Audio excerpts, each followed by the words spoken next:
Hello and welcome back to The True Believer. I'm your host, the Mighty MCU Man, and I'm here to talk to you guys about True Companions Parts 1 and 2, Amazing Spider-Man issue 42 and 43.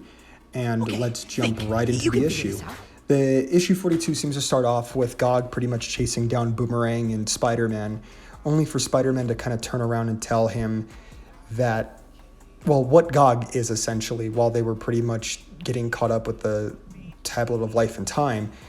And then the issue transitions into us getting a full backstory into Gog's life.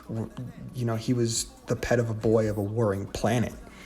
And a very tragic thing happened to where they were both separated. And Gog pretty much was transported to Earth and was found by people like Kraven and the Sinister Six. And we get this whole history of Gog throughout his time in Marvel Comics in such a way that informs the reader in a very nice way. It's very informative of the character, but then the true crux of the issue comes in the form of his owner dying and Gog laying with him throughout the middle of a war, a skirmish pretty much. And the issue seems to stop with Gog pretty much deciding that he's here to protect, and then we see the issue 43, True Companions Part 2, where we pick up where the last issue left off, and we see what Gog did when he came back to Earth, and what exactly is he still doing here. And he was sent to protect the Tablet of Life and Time, and we see that him and Boomerang are pretty much fighting Gog, but Boomerang takes the fight topside to the streets as Spider-Man just gets into action, pretty much saving civilians and trying to reduce as much damage as possible.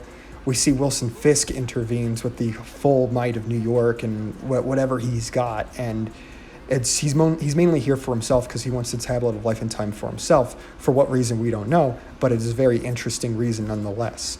And as Spider-Man's pretty much telling the military, it's time to get lost, and Gog pretty much smacks the crap out of Spider-Man, and Spider-Man gets help in the form of Boomerang actually coming in to rescue with his boomerangs, and Spider-Man tells him to go and get a sleep boomerang so that because Gog is a pet, he still thinks he's playing.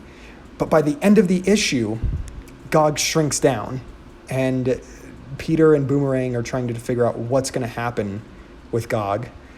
And by the end of it, Peter decides to get a pet. This is the very first pet Spider-Man's ever going to have. And it is honestly something new. And I have to say that Nick Spencer really just did deliver with this story. Even though it's kind of like a filler story, I really do appreciate what was being said and done in this story. The pencils of Ryan Ottley were still just amazing. I love this artwork. I love this art style. But another interesting part of this issue is when we see the Sin Eater, or what we're both supposed to believe is the Sin Eater, or a mysterious figure blowing up a vault. And what we're led to believe that this may have something to do with the sins of Norman Osborn. And that's going to be the end of this review. I'm just going to say that this is a highly recommendable issues. These two issues I'd highly recommend reading. Please pick them up. If they come out in trade, you're going to really love these issues. It's just true to form Spider-Man.